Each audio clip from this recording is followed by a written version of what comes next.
What's up mga idol? Good morning. Magandang umaga sa lahat, no? Andito na ako sa aming kabuuan mga idol. Kakarating ko lang ngayon, no? Magandang araw nga pala sa lahat ng mga OFW dyan. Shoutout sa inyo. Ayun, ano nyo naman, no? Ang init, ang liwanag ng araw, maganda. Maganda sa pagtrabaho nito. Ganito yung araw, diba? Kahit mainit okay lang. Andyan yung mga ano namin, yung bako, diba? Yung lupa na yan, tama, malapit maabot yung tulay, diba? Gano'ng kataas yan, yung mga kaidol, kitag sa inyo mga kaidol, ayan, diba? Ganyan kataas yung tulay na ginagawa namin mga kaidol, ayan. Ayan. Ang init mga kaidol. Kararating ko lang, pawis na pawis ako mga idol.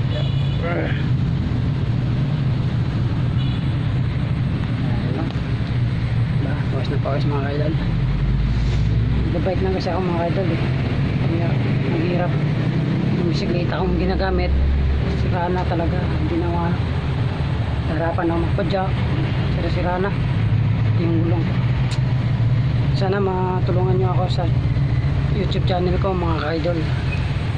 Ito na yung babalik lang ako kasi dati ako nagbablog, hindi naman ako na monetize kasi yung cellphone ko sira, ayun, kaya ngayon uulit ako, mablog ako ulit mga ka-idol. Sana masuportahan nyo ako.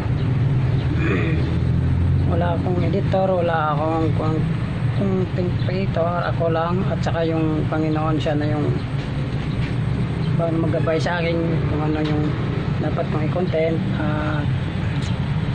Nagpapasalamat ako sa kanya kasi sa araw-araw na nagbabike ako, niligtas niya ako, pinalay niya ako sa pamakan. Maraming salamat Lord sa araw-araw na pagligtas mo sa akin, sa araw-araw sa paggabay at bigay ng lakas para ako ay makarating sa ating trabahoan, sa pagbabantay sa aking pamilya. Maraming salamat sa iyo Lord. Nagpapasalamat din ako sa asawa ko na very supportive kahit lalo kahirap, hindi niya gumawang sumuko buhay, naharap niya pa rin. Maraming salamat sa iyo, mahal na mahal kita. Kahit pasawa yung mga anak niya, hindi niya pa rin sinukuan, diba? Kaya yun mga idol, dito na lang kasi may katrabaho pa ako. Hanggang sa muli. Sheesh.